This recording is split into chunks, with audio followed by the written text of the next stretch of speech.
सिखले बाबूजी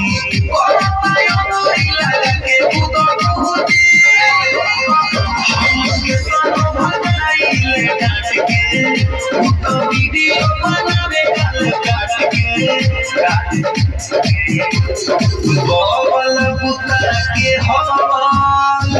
पूरा अन्हार कइले बा बबल बुता के हवाल पूरा अन्हार कइले बा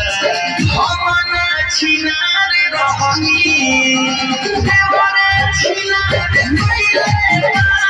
हम ना छिनार रहनी सा देवरे छिनार कइले बा